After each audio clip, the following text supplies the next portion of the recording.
sadar, cerdas, dan awas terhadap pandemi COVID-19 ini penting untuk kita lakukan. Desa Bicara. Desa Bicara. Desa Bicara. Desa Bicara. Hai teman-teman, ketemu lagi di channel kita Desa Bicara. Mungkin ini sudah hampir kurang lebih sebulan kita mengkarantina diri secara mandiri gitu ya. Jadi kita pun di Desa Bicara juga melakukan beberapa aktivitas dan perubahan kegiatan yang bermanfaat. Mungkin tidak membuat kita jadi tertular, tapi tidak juga menularkan kepada orang lain. Itu satu poin yang harus kita tetap kita dorong.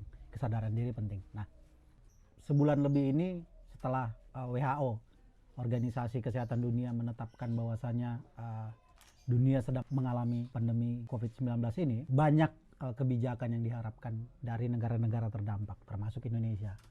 Nah, saat ini juga mungkin Indonesia sedang berupaya membuat kebijakan yang pas, yang cocok, yang bisa diterapkan di masyarakatnya. Nah, harapan kami, pemerintah pusat, provinsi, kabupaten, dan kota, bahkan desa, mungkin bisa menemukan satu formula kebijakan untuk pencegahan dan penanggulangan COVID-19 ini. Maksudnya tidak hanya soal kesehatan, tetapi juga soal ekonomi, mungkin dampak-dampak lainnya gitu ya. Nah, beberapa istilah banyak terdengar gitu ya.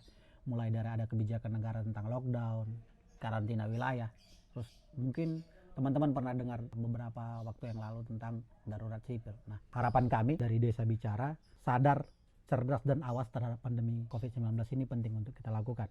Nah, untuk isu yang pertama, banyak masyarakat ataupun beberapa kalangan meminta Indonesia lockdown saja gitu.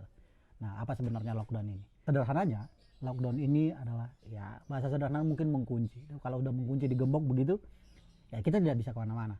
Itu situasinya gitu ya. Apa yang dilakukan saat lockdown adalah, yang pertama, membatasi akses, menutup akses, bahkan tidak ada akses keluar dan masuk tanpa persetujuan aparat berwenang. Yang kedua, masyarakat tidak boleh berkeliaran di luar rumah, termasuk nih mengungsi ke tempat lain. Nah, ini kalau lockdown dilakukan. Yang ketiga, negara, dalam hal ini pemerintah, harus mencukupi, menyediakan kebutuhan dasar hidup masyarakatnya. Pertanyaannya, apakah Indonesia mampu untuk melakukan itu dengan situasi saat ini? Ya, mungkin masih bisa kita diskusikan. Harapannya pemerintah bisa mendiskusikan lebih lanjut gitu ya. Nah, dampak COVID ini juga ada beberapa negara sudah melakukan lockdown ini. Yang pertama mungkin Tiongkok, Cina, Italia, India, Spanyol, bahkan Malaysia, Prancis, Denmark, Irlandia, Belanda, dan juga Belgia. Mereka sudah melakukan itu. Mungkin disesuaikan dengan kemampuan dan situasi yang ada di negaranya masing-masing begitu.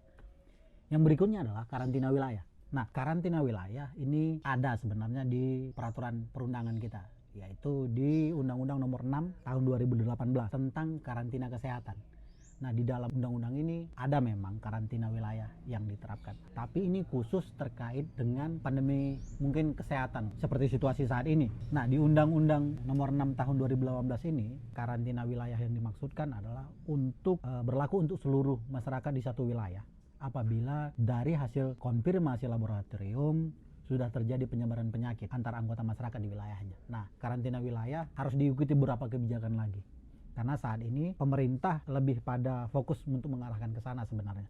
Nah, ada beberapa hal dalam hal karantina wilayah yang harus dilihat. Yang pertama itu terkait pemerintah wajib memberikan penjelasan kepada masyarakat sebelum kebijakan dilakukan, atau menjelaskan kebijakan karantina wilayah ini gitu ya. Pemerintah harus melakukan itu. Yang kedua, jika ada ditemukan sakit, pemerintah harus segera melakukan tindakan isolasi dan merujuk ke rumah sakit. Yang ketiga, selama karantina wilayah terjadi, kebutuhan hidup dasar masyarakatnya harus dipenuhi. Nah, negara atau pemerintah harus melakukan itu. Itu untuk karantina wilayah. Sedangkan darurat sipil ini mungkin teman-teman lebih sering mendengar darurat militer kali ya. Nah, darurat sipil ini sempat menjadi perbincangan di beberapa minggu yang lalu. Nah, beberapa kebijakan pemerintah juga ada. Misalkan terkait darurat sipil ini di Perpu Nomor 23 Tahun 1959. Ini tentang keadaan bahaya. Nah, darurat sipil ini berlaku apabila pertama, keamanan atau ketertiban hukum di seluruh wilayah atau di sebagian wilayah terjadi, misalkan pemberontakan, kerusuhan-kerusuhan akibat bencana misalkan. Nah, itu salah satu situasi pemerintah mengambil kebijakan darurat sipil. Yang kedua, bahaya perang atau dampak perang yang mengkhawatirkan misalkan terjadinya pemerkosaan dan segala macam. Nah, ini darurat sipil bisa diberlakukan. Nah, yang ketiga adalah ini soal hidup negara. Hidup negara berada dalam keadaan bahaya. Nah, pemerintah bisa mengambil sikap untuk darurat sipil ini. Nah, untuk saat ini Desa Bicara mungkin lebih kritis untuk pemerintah jangan mengambil kebijakan soal darurat sipil ini gitu ya. Mungkin masih ada kebijakan-kebijakan lain yang lebih menyesuaikan dengan kondisinya. Seperti contoh saat ini pemerintah pusat dalam hal ini sudah mengeluarkan beberapa kebijakan. Yang pertama itu keputusan Presiden nomor 11 tahun 2020 tentang penetapan kedaruratan kesehatan masyarakat.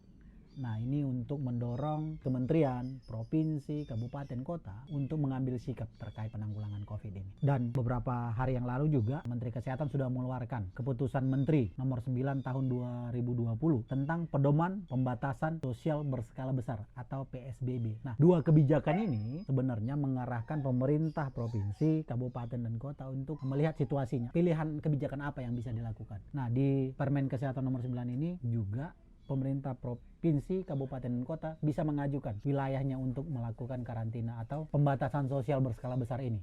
Nah, itu yang pilihan yang paling real mungkin bisa kita lakukan. Nah, lantas bagaimana kaitannya dengan desa gitu? Karena ini berdampak pada keamanan, nyamanan masyarakat gitu. Berdampak juga ekonomi, kayak penghasilan, pendapatan, pemenuhan kebutuhan hidup. Dan yang paling menarik mungkin apa yang disampaikan Ganjar Pranowo selaku Gubernur Provinsi Jawa Tengah menyampaikan di beberapa videonya, ada kekhawatiran masyarakatnya tentang takut di PHK, tidak punya penghasilan, tetapi harus juga didorong beberapa kebijakan yang cukup menarik gitu. Tidak hanya di provinsi tentunya, tetapi di desa juga harus punya kebijakan yang sama. Berikutnya adalah dampak kesehatan, mental, psikis, panik, stres gitu ya. Misalkan kayak kita di Desa Bicara sudah karantina sebulan lebih, itu cukup ya, ada beberapa titik stres gitu ya. Tapi kita bisa mengelola itu dengan baik mungkin. Nah, lantas bagaimana kesiapan negara, pemerintah pusat, provinsi, kabupaten, kota, atau bahkan desa untuk memilih kebijakan yang paling tepat di wilayahnya gitu ya. Nah, ini yang paling penting.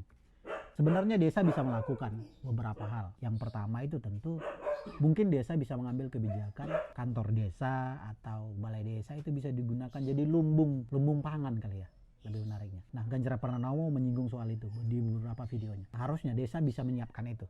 Berikutnya adalah gotong royong. Nah, gotong royong pada saat ini mungkin bisa kita maksimalkan lagi gitu ya, saling membantu karena modal sosial ini yang paling kita punya saat ini. Nah, untuk melawan COVID-19 ini pun saya pikir gotong royong menjadi pilihan modal sosial yang ada di masyarakat, khususnya di desa. Nah, desa bisa mengambil kebijakan untuk gotong royong ini. Pilihannya misalkan salah satu tadi contoh menjadikan desa sebagai atau kantor desa atau membuat lumbung pangan di desa sehingga masyarakatnya bisa memenuhi kebutuhan pada saat beberapa kebijakan nasional nanti diberlakukan. Nah, yang berikutnya tentu secara umum beberapa kebijakan lain tentu jelas dibutuhkan satu sosok kepemimpinan begitu. Nah, hari ini desa punya itu harusnya gitu ya. Kepemimpinan di desa harus muncul karena situasi ini tidak bisa juga kita biarkan terus-menerus. Masyarakat juga butuh untuk terus disadarkan, butuh terus diajak bergotong royong. Jadi beberapa poin penting kepemimpinan ini baik untuk memberikan contoh penyadaran sehingga masyarakat juga yang harus terpaksa beraktivitas di luar dipastikan dia juga keluar misalkan menggunakan masker. Teman-teman atau kawan-kawan yang beraktivitas mencari nafkah, masker, pulang ke rumah juga harus mencuci tangan bila perlu mandi begitu.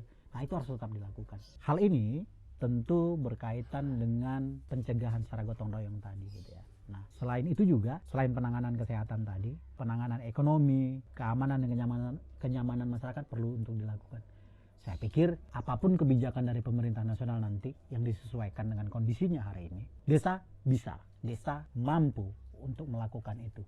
Poin penting dari kami Desa Bicara adalah yang pertama, harus ada sosialisasi dan penjelasan yang dilakukan terus-menerus oleh pemerintah desa untuk pencegahan dan penyebaran COVID-19 ini.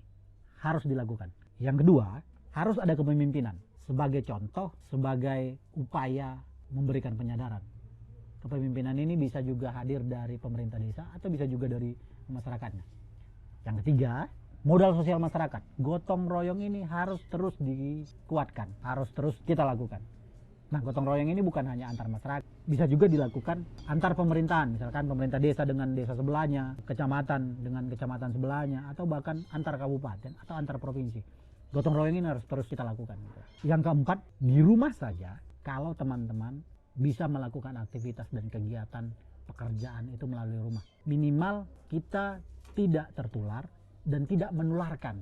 Kelima, bagi teman-teman yang terpaksa harus keluar mencari nafkah, memenuhi kebutuhan, pastikan diri teman-teman untuk menggunakan masker ketika pulang ke rumah, cuci tangan, cuci kaki, terus kemudian kalau bisa mandi. Nah, minimal itu harus kita lakukan. Nah, harapan kami dari Desa Bicara, kebijakan pemerintah harus juga tetap menjadi satu rujukan karena situasi ini butuh kebijakan pemerintah terkait, tapi juga dari diri sendiri harus kita dorong gitu ya. Ya, kalau misalkan kita baru datang dari luar daerah, tak apa-apa melapor diri ke pihak terkait atau ke puskesmas untuk memastikan bahwa saya sudah dicek kesehatan gitu ya. Sehingga lingkungan masyarakat kita di desa bisa jadi lebih terkontrol untuk pencegahan dan penyebaran COVID. Itu dulu dari kami, Desa Bicara. Sampai ketemu di video selanjutnya. Jangan lupa ngopi. Mari gotong royong melawan COVID-19. Sampai ketemu di video selanjutnya.